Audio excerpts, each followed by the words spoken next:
Hello, good morning everyone. You max education अब में आपका स्वागत है।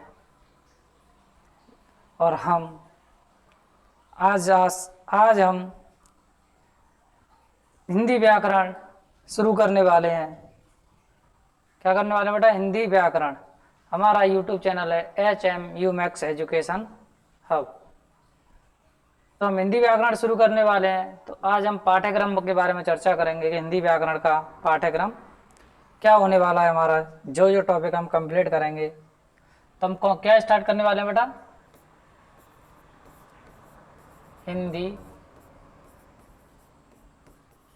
व्याकरण। तो आज हमारा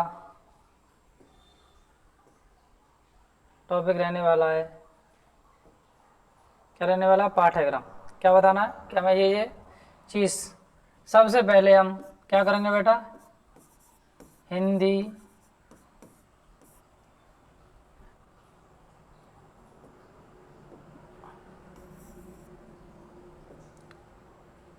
बेटा सबसे पहले करेंगे हम हिंदी का विकास क्रम।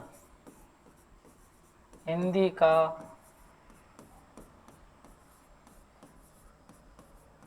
विकास क्रम सबसे पहला टॉपिक रहेगा हमारा, हिंदी का विकास क्रम।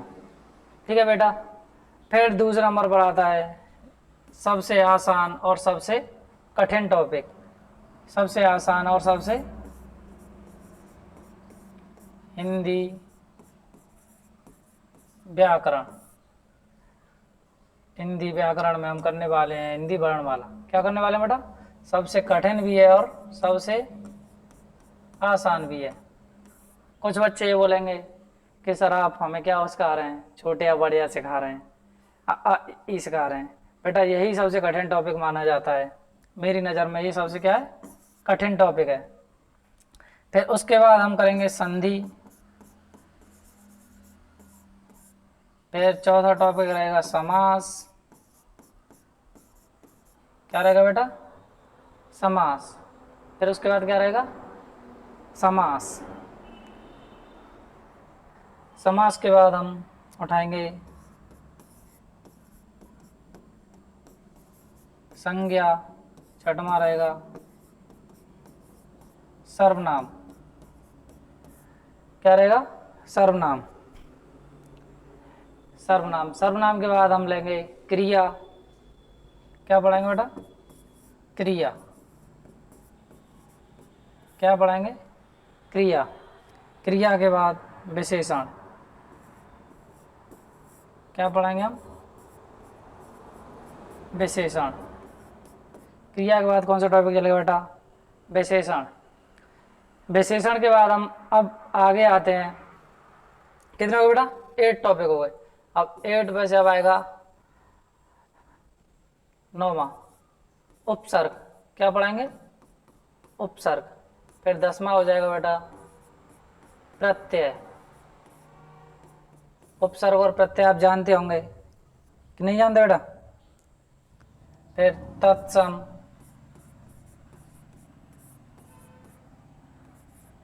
एवं तद्भव शब्द। तद्भव शब्द।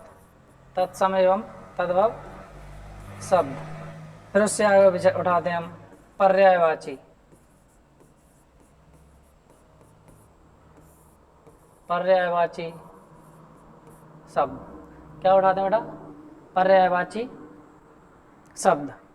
यहां तक हो गया। कितने हो गए बेटा? 12। हिंदी का विकास क्रम। हिंदी का विकास क्रम। क्या बेटा? हिंदी का विकास क्रम। फिर हिंदी वर्णमाला। फिर संधि, समास, संज्ञा, सर्वनाम, क्रिया, विशेषण, उपसर्ग, प्रत्यय, तत्सम एवं तद्भव शब्द और पर्यायवाची। फिर उसके बाद अगला आ जाता है विलोम शब्द। क्या आ जाता है? विलोम शब्द। क्या आ जाता है? विलोम शब्द। विलोम शब्द के बाद वाक्यांश के लिए एक शब्द। वाक्यांश के लिए एक शब्द।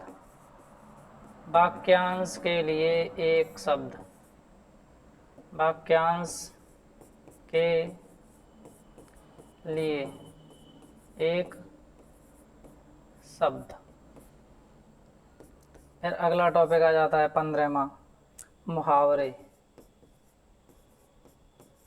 खूब पूछता है परीक्षाओं में, किसी भी परीक्षा में उठा लेना, चाहे प्रतियोगी परीक्षा हो या बोर्ड परीक्षा हो, कोई सी भी परीक्षा उठा लेना, सभी में क्या पूछता है बेटा? मुहावरे वगैरह पूछता है। फिर लोकोक्तियाँ,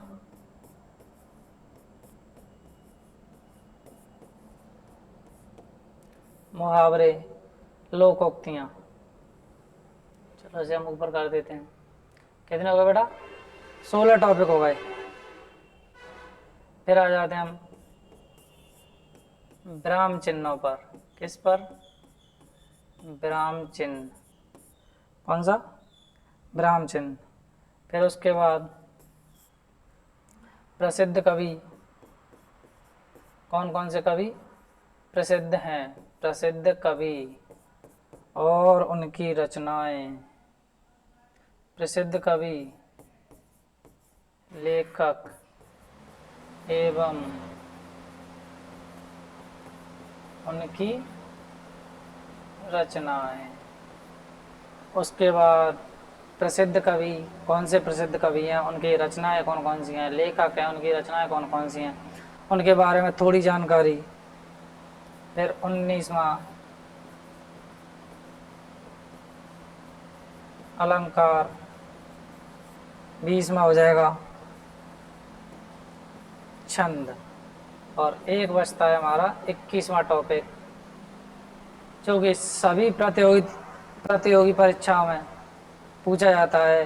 चाहे प्रतियोगी परीक्षा ले लो या बोर्ड परीक्षा ले लो, चाहे यूपी बोर्ड ले लो, एमपी बोर्ड ले लो, राजस्थान बोर्ड ले लो, कोई सा भी बोर्ड ले लेना बेटा, उनमें ये जरूर पूछा जाता है। चाहे यूपी पुलिस ले लो, टेट ले लो, सुपर टेट ले लो, या जिसमें भी हिंदी पूछी जाती है उसमें ये वाला टॉपिक 101% पूछा जाता है।